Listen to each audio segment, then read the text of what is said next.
Hello and welcome back to another video of Art History, Women of Color. Today we're going to be interviewing the Girl Scouts of Central Maryland CEO, Miss Violet Apple.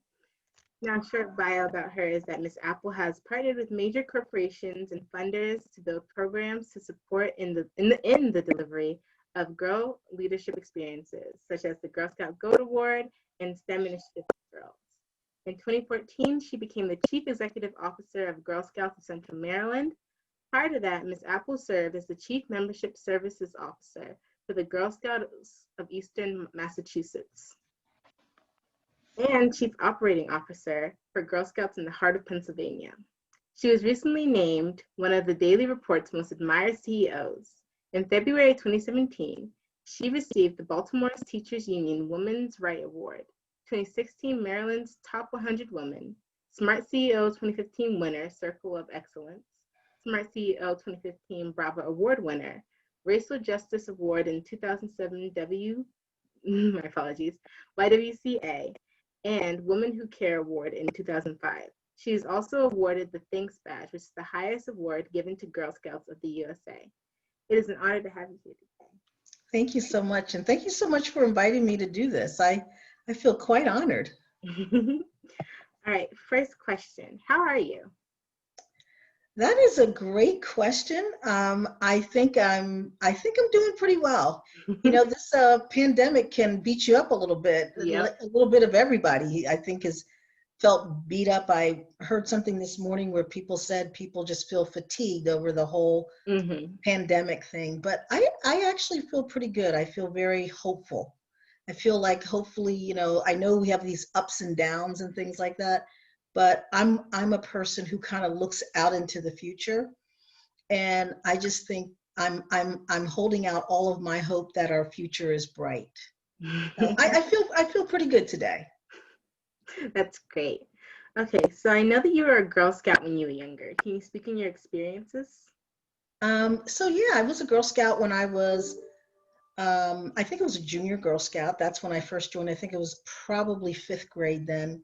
Juniors, I think then back then was fourth, fifth, and sixth. So for fifth and sixth grade, I was a junior Girl Scout, and then I moved to cadets. And then after cadets, I did drop out, not because I didn't love the Girl Scouts. I did have a wonderful affinity for the Girl Scouts, but I got involved in band. And band was like playing a sport. You had to be there like every night.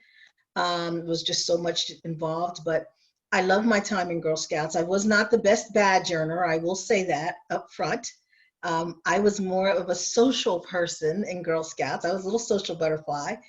And it's funny, it carries over into my life. So to my adult life, I'm still very social, but had wonderful experiences in Girl Scouts, got to camp, had great leaders who taught me things about, I equate it to forgiveness, you know, and how you overlook sometimes people's shortcomings. I learned some really good lessons. And then they were just kind and put up with me and my friends who were, you know, we were just having a good time. Yeah, I can definitely relate to the social butterfly aspect of Girl Scouts. I know I was probably the one who led most conversations when I was a daisy. So, yes, I can understand that. So what does your typical day look like being the CEO? A typical day. So one of the things I will say, particularly in the Girl Scout organization, is that I don't know that I always feel like I have typical days. My days are filled with different things happening at different times. And it's interesting when I look at what I'm doing right now versus a year ago. While there are similar things that are happening, there's a little bit of a different edge to it. So typically for me, my day is filled with meetings. Actually today was not, but normally I'm stacked up back to back on meetings. So I can literally have a day where I can start a meeting, you know, I would say 3 days out of the week. I could start meetings as early as, you know, 8:30, 9 o'clock in the morning and go straight through the day. Like I leave one Zoom meeting to another, to another. You know, used to be when I was more working in the office, I still go into the office, but I'm not in the office every day. You'd have to allow time for driving if you were going from one meeting to the next sometimes. Here, you don't have to allow time for driving, so you just kind of get stacked up.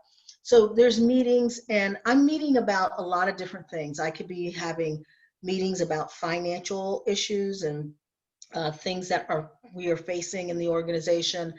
I spend a lot of time on property management, and some of there's grants and different things that are available to us as a nonprofit organization. So it's not that easy just to write sometimes. Sometimes you have to really strategize around what's in the best interest for the organization in the long haul. I can have meetings in regards to capacity building. I do just regular staff meetings, just trying to make sure that we have our membership, you know, intact. And what are our tactics? What are we doing to ensure that every girl gets re-registered and that we reach new girls? And it's a whole new day trying to recruit. Before, you just, you know, go to the schools. Well, the schools aren't in. And so you have to really think about things differently. So just sometimes sitting with staff and really looking at, are we using our staffing in the right way? Those kinds of things. So typically my day can take on a lot of different angles and go in a lot of different directions. And I think that has to do with the complexity of the Girl Scout organization. Mm-hmm. You know, we're right in our cookie sale right now. So for this time of year, I'll be, you know, I'm more likely to have some meetings or back and forth on the cookie sale than I would if it was in March. Mm-hmm. Okay. It sounds busy. It is busy. It is busy. Okay. Where do you see the future of Girl Scouts looking ahead? Okay, that's another good question. You have good, tough questions. Okay. Thank you. So what I will say is the Girl Scout organization has been around since 1912. Okay. So when you look at that, that's what, 100 and almost 109 years ago. And I think the reason we've been around is because we have met the challenges of being and changing ourselves to fit a more contemporary nature. Okay. And that means girls changed over this last century. As an organization, we have to do the same thing. So when I think about the future of Girl Scouts, I think the future of Girl Scouts will be really bright if we meet the challenge of girls and what girls want and need for the future. And that is not just for Girl Scouts. I think that is for any youth serving organization.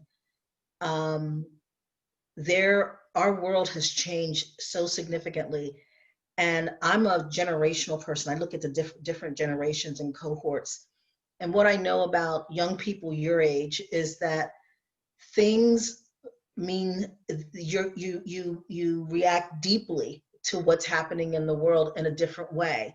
And so as an organization, we have to be there to meet that and to encourage it and to help girls to find their voice, and not my adult voice, but a girl find her voice, and help us to have girls help us to mold this organization into the organization they want it to be for the future.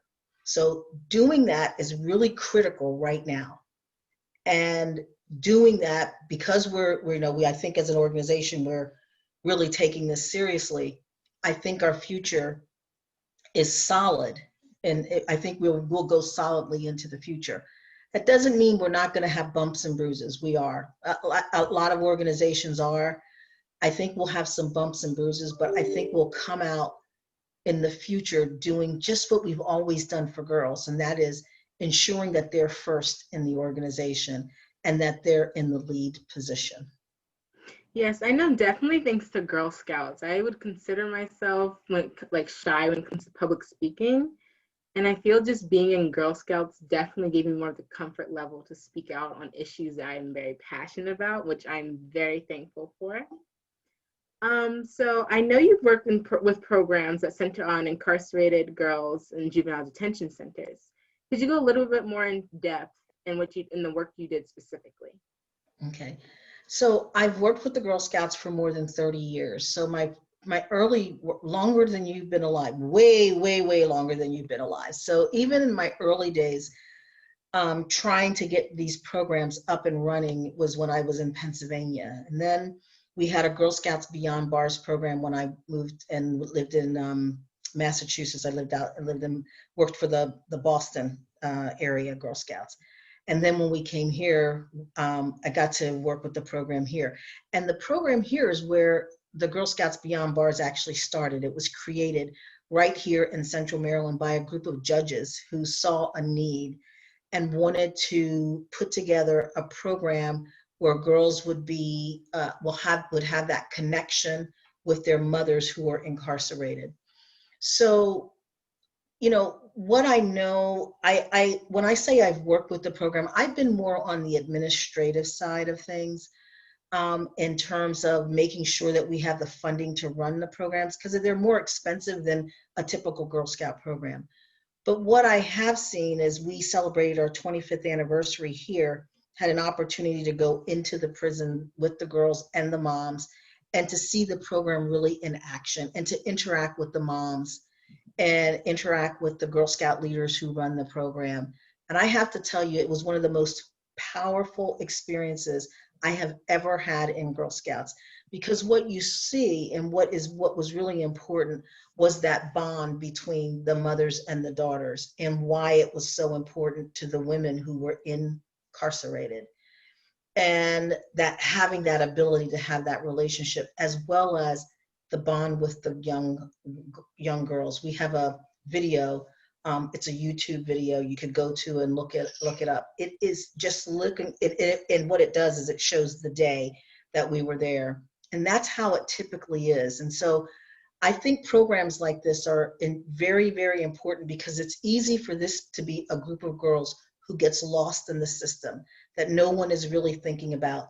Guardians have their hands full with just the caretaking piece. So the fact that we can come in as the Girl Scouts and do this piece that helps to connect the girl to the mom, that could change her life forever.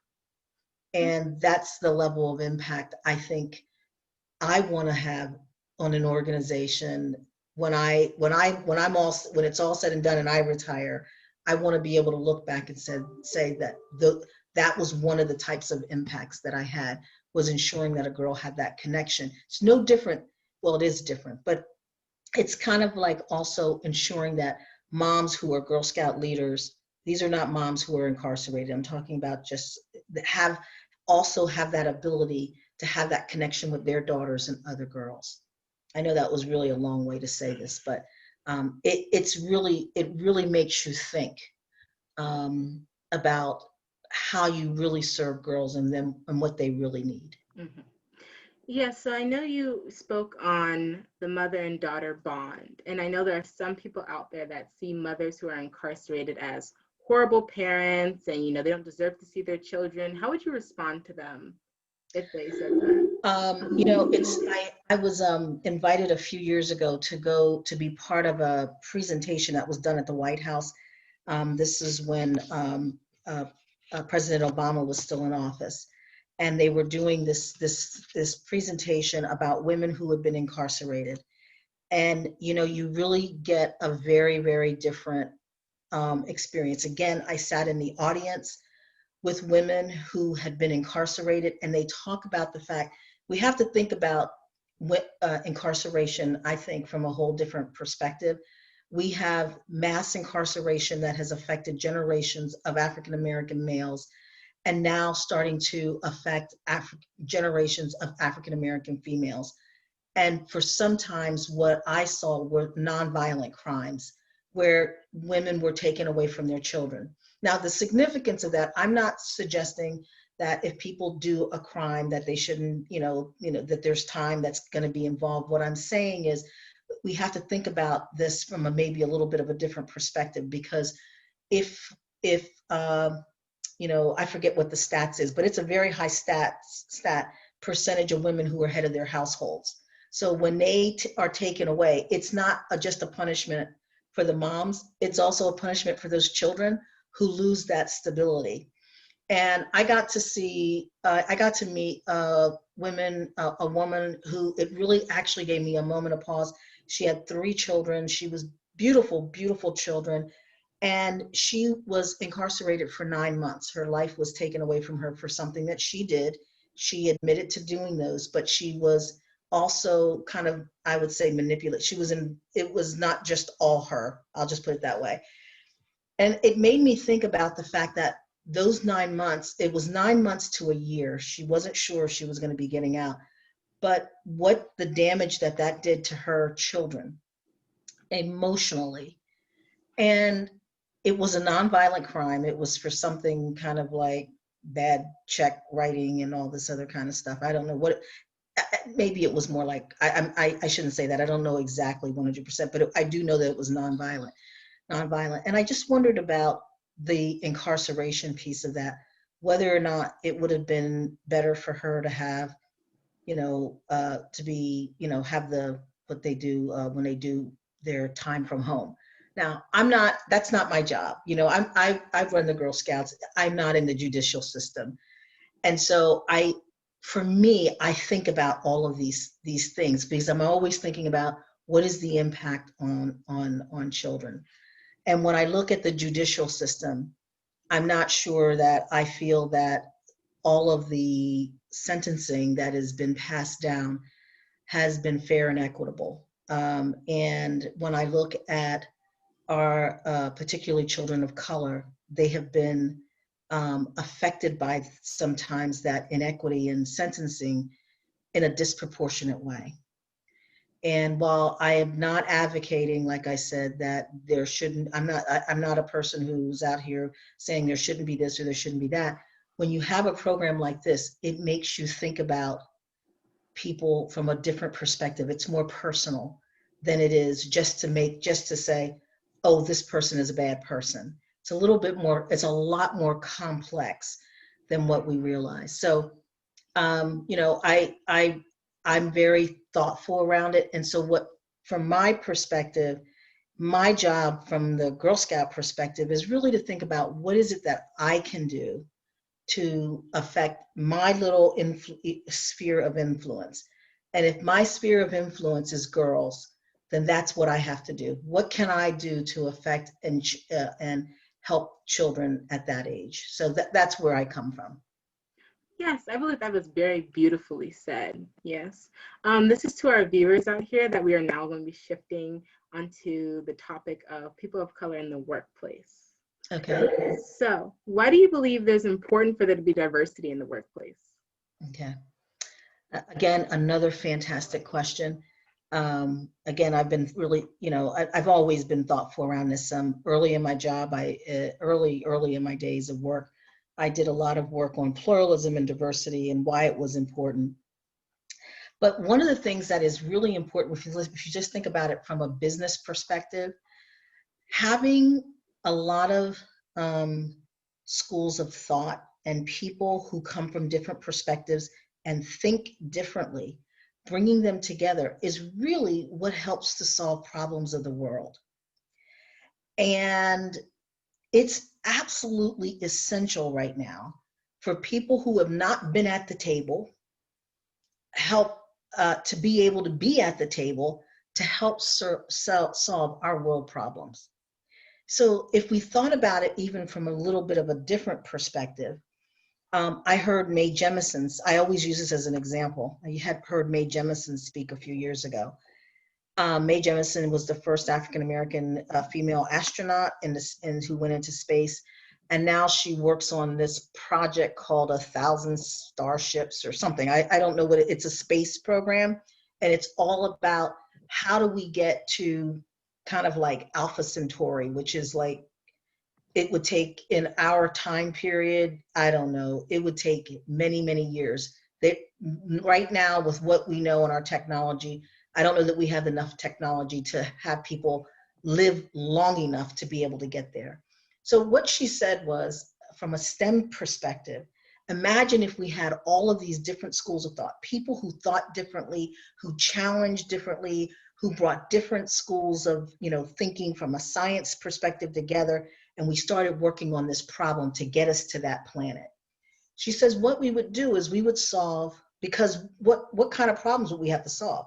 We'd have to solve health issues. We'd have to solve, people aging. We'd have to solve hunger, because you got to feed people for 60, 70 years or whatever while they're on this spaceship. Just think of all the things that we would solve that would be problems that are right here on Earth. It wouldn't have to be that we'd have to go all the way to Alpha Centauri. It would just do that. So bringing different people to the table, opening up our mind and our thinking, changes how corporations work. It changes how it changes their bottom line. Their bottom line, they make what companies who have done this and who have diversified and made sure they have a lot more people from different racial, ethnic, different backgrounds coming in to help make decisions, and not just at the bottom level, but in management, bringing these different women. We as women, we and girls, we think differently. And it's important to have that thinking.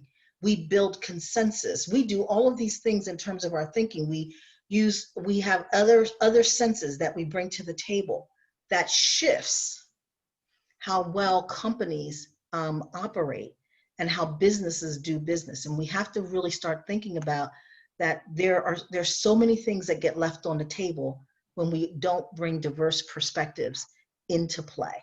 That was a really long way to say it's critical to the bottom line. No, But yeah. I don't want people to do things just because of the bottom line and they're going to make money. It's the right thing to do to make our world a better place. Yes, I agree with that. I was actually a distinguished woman shadowee, and I got Miss Regina Curry, who was the Chief Diversity Officer at Legg Mason, and she said the exact same thing. She said bringing together all these different ideas from people of different backgrounds can truly like support and build up the company. So I think that was amazingly said. So oftentimes young people of color see themselves at one level in an organization. Why do you think it's important for young people to strive for a higher position? Well, I think just from the stuff that I just said, I think we need young people to be like not just in middle management, but at the top running the companies, And so I think that from the minute you start in your career as a young person, you should be thinking about, let me just put it this way. Not that you so much should be thinking, not everybody wants to be a boss or be the head of the company, but it's okay to think that. It's okay to be ambitious. It's okay to think like, okay, I want to move up, and to think about your career. So I would say to young people, first of all, you have it in you. Don't ever let anyone tell you you don't. Secondly, the world needs you. They need your perspective. They need your drive. They need your energy. And the reality is somebody's got to do it. So I'm going to retire someday. Who's coming behind me, okay, to take over? Someone's going to. And I always think about it from the perspective of this. At some point in our world, whether it's whether it's in politics or whatever, younger people are going to take over. They have to, because we're not going to live forever. And so we need to be making sure that they're prepared. And if not you, then who? Okay, meaning a young person. So I encourage young people to think big and to realize there's so much more out there. And the other thing of this is to think about it from the perspective that you as a young person will have many different careers. You'll bring so much to the table, and you don't have to pigeonhole yourself into thinking, I can only do this one thing. Nope, you're going to do so much more than I ever probably did in my time period. And so I say go for it. I think that's amazing advice, personally. So with our next question, I know there's this common misconception in the workplace that often Black females don't have a lot to give to the table. And I know personally through my own experience with school and maybe working in group projects that I've often been excluded from groups. So, what advice or suggestion would you make to young women of color if they often feel excluded in work environments? So that's a really good question. I would say, first of all, maybe you don't always have to wait to be invited. Maybe you step forward. I will tell you one of the things that I did when I started in my job. Now I work in pretty much an all-female environment. Although when I started, the executive director or CEO of the Girl Scout Council at the time was a male. But one of the things that I did in my career, which I encourage, is I volunteered to be in a lot of different work groups. So even if it wasn't something that I was familiar with, if it was something that was a different colleague's project, I raised my hand and said, you know what, can I work with you on this? And part of the reason I did that was I wanted to understand how the company worked. I needed to understand how the company worked. And so I did that. But to your point about Black females or African American females, I think, if people are looking at what's on the outside and not getting to know what's on the inside, and on the inside, I'm talking intellectually, I'm talking from a heart perspective. To me, some of that is their loss. And I say to people, don't waste too much time in a company like that. If you see that you're not going to be able to move on, go to some place that's going to appreciate your talents. It's not always about quitting and giving up, but sometimes it's also about making alliances not alliances, but finding people who will be an ally for you and help you to move forward in a company. But don't stay in a company. I have a friend right now who's been with a company for so many years, and they have consistently overlooked her, and she feels so demeaned by it. But she has not had the confidence to leave that company, and she works hard, really, really, and they love her because she works hard, but she's probably in the exact same position she was 25 years ago. And she's competent and smart, and just she has everything going for her, and it's just interesting that she has not moved up in that company. And I said to her, we had a conversation recently, and I said, have you thought about moving and doing something else? And actually she has gone back to school, and she's training to go into a whole new area, which I think is good for her. But there are so many amazing opportunities out there. And I think the other thing about some of this is that now in this environment that we are, women are starting their own businesses more than ever.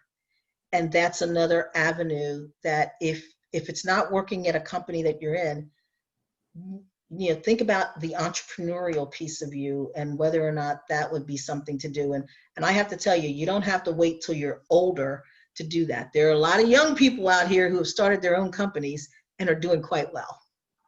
I think that was great advice. I can also definitely relate. I know when I was in middle school, oftentimes I didn't speak, I was like, oh, well, I'm here and I'm supporting, I can give ideas, but I probably wouldn't get credit for it. So I definitely think it's important for girls, if you see an opportunity, grab it and like grasp it hard, because oftentimes I think that we see something, we may give it to someone else because we oftentimes feel that we don't deserve it as much. So I think that was. Or we're not qualified. We Yeah. we have to have don't do that to yourself. Don't do that to yourself. This is a piece of advice to all young women out there. Don't wait till you have everything, because you might not ever have everything for a job. Some things you learn on the job. That's just the reality of it. You're not going to have everything. And women are very much like that. And I just think that, though, when we talk about women, African American women particularly, sometimes it's, like I said, it's a stumbling block for people, how we look or how we wear our hair, all kinds of things become problematic. And at the end of the day, it's about whether or not you can do your job. and whether you can help to advance their company that you're working for or organization that you're working for, how are you helping them to meet their goals? And I think it's so important that if you are shy and not used to speaking up and always kind of hanging back, and you find yourself like, I knew that answer. What you have to begin doing right now, right this minute, is practicing speaking up. And I'm going to use this, a young Girl Scout. Um, she was one of our board members. Her name is Yamini, and Yamini was on a panel, and she told girls, this is how you speak up. She says, you have to start practicing. Practice with something simple. Practice with your siblings, practice with your mom and dad, practice with someone, but practice on stuff that's easy to speak up, that you know all the answers to, that it's easy to speak up on, so that when things get a little harder, you already have your voice and you already know that you can do it. But don't give up your voice. You have to be able to speak up and speak out. And that's just being able to be an advocate for yourself. That's not going to go away in your lifetime. That's very profound. So going back into my topic, who are some of the African American women that you look up to? So it's interesting. This is also another great question. I am a person who um, I'm really thoughtful about who I really call myself looking up to. And there are so many wonderful, I think, role models out there. But I had an opportunity a few years ago to write an article for the Daily Record on 5 women who influenced my life. So I'm going to talk about the people who influenced my life, and then I'll talk about some of the other women who I look up to right now. So um, my mother was probably the greatest influencer in my life, and my mother is no longer here, on earth, but um, what she taught me lives inside of me and has made me, I think, the person. Her and my father has made me the person I am today. And my mom was a person who was very open to people. She loved getting to know people, and she really helped her children. My mom and dad had 8 children, helped us to really be open. And therefore I grew up with this very rich diversity and tapestry of friends in my life. There were people in my home growing up that were of all different races and ethnic groups. And that I think that was my mom's doing. And my mom also suffered from COPD, which was a chronic pulmonary disease. And it was she was always winded, and in the last 20 years of her life wore oxygen. And she was, by some accounts, by some doctors' accounts, a miracle, because she just never gave up. Her perseverance, and she never complained about her health. It wasn't about why is this happening to me? It was about living living every day to its fullest. So I give my mother just so much credit in my life. And my grandmother was another woman who I wrote about. And my grandmother died when she was 97 years old, and it's still in her right mind, just as feisty as ever. But I learned valuable things from her, in terms of, I say, from a human resources perspective. She valued the work that she did, and this was not work that anybody would want to do. I'll just put it that way. But it was the people that she valued, and she taught me about, it can be the people that you're surrounded with that helps you to make a life, not just make a living, but make a life. And so I give her much credit. And then a person who's living today who had a lot of influence on me was Marian Wright Edelman, who started the National Defense Fund, National Children's Defense Fund. They were the ones who coined the phrase "No Child Left Behind." A lot of time that's given because the person, I think, who made it popular was President George Bush. But it was really Marian Wright Edelman's organization. And it was all around, she was the one who helped me to understand advocacy for children. I heard her speak. I was a chair of a fundraising event, a Martin Luther King fundraising event, and she was our keynote speaker. I got to spend some time with her, and she really helped me to understand advocacy for children, which I think is why I stayed in the Girl Scouts.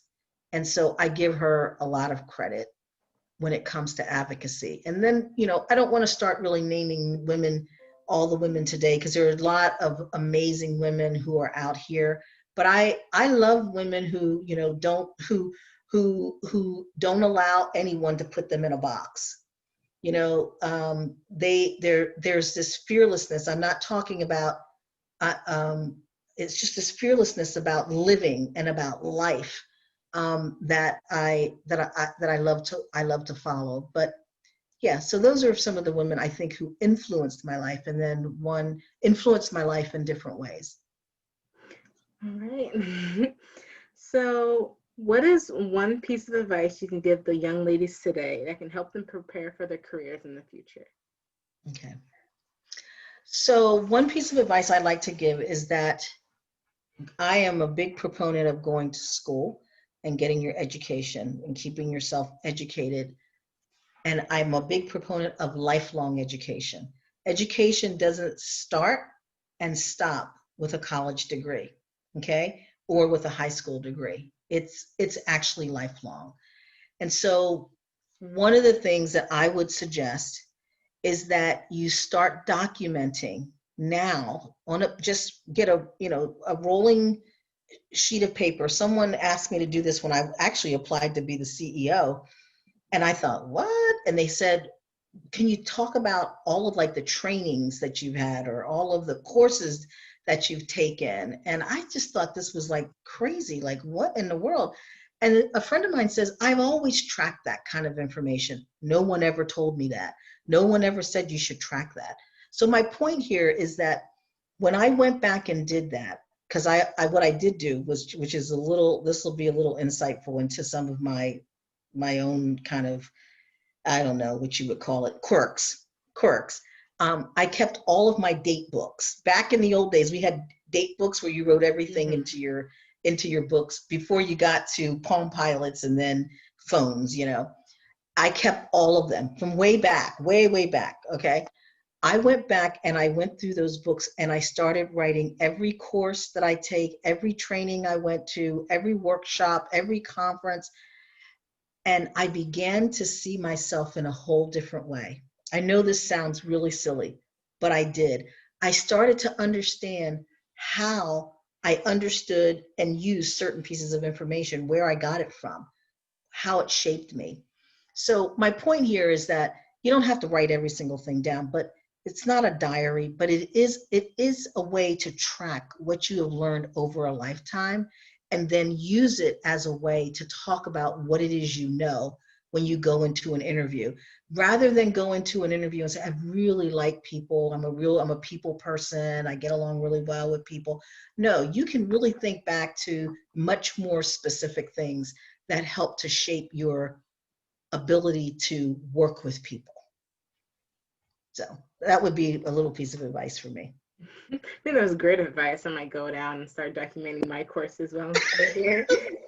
And lastly, the most important question, what is your favorite Girl Scout cookie?